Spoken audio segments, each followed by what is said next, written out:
Welcome to Startup Confidential, what industry insiders will never tell you that you need to know if you're building a consumer brand. With your host, best-selling author of Ramping Your Brand, Dr. James Richardson. Let's do this. Welcome to episode 139, Doubt and a Design Bias. The average CPG founder, believe it or not, does not really believe in consumer marketing. Now, some of these folks would not admit this if confronted, but they don't. Most founders are innovators, but believing in your vision and your product design is not the same as believing in marketing.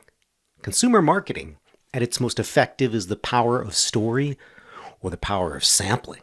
Now, even though gift giving and storytelling are the essential glue of human community, most founders choose to live in the cozy ROI found in spreadsheets.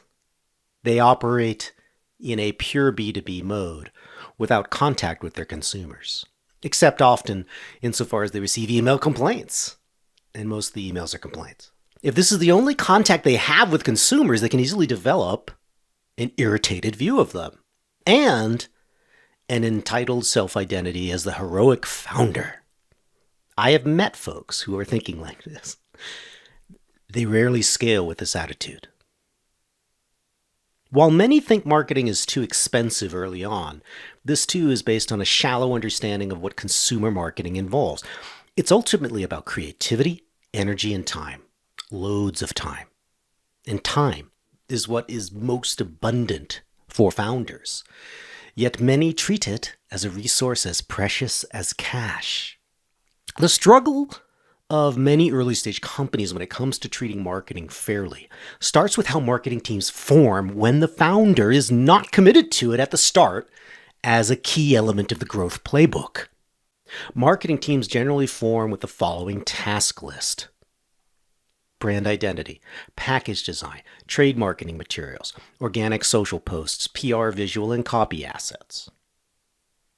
This is ultimately a graphic design role with a minor emphasis on copywriting. It's not a storytelling team. Graphic designers are not storytellers. I've worked with them before. Image and symbol have a powerful impact on brand memorability. Absolutely. Great design uses symbolism to make unconscious, symbolic arguments to potential consumers. This is worth fussing over. Yes, as one of the cheapest trial-generating tools in your toolkit. But two-dimensional symbolism cannot offer the kind of acceleration found in storytelling or field marketing that's done superbly. Design elements, two-dimensional design elements, are simply too static to have this kind of power. They can never match the power of modern videographic entertainment. Marketing that provides substantial acceleration of your baseline growth rate requires dynamic, emotionally charged storytelling.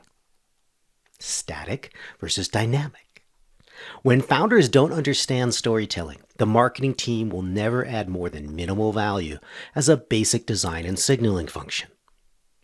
In some cases, this is enough to produce double-digit or otherwise acceptable growth. Usually, marketing then gets treated like an internal design function, not a growth driver.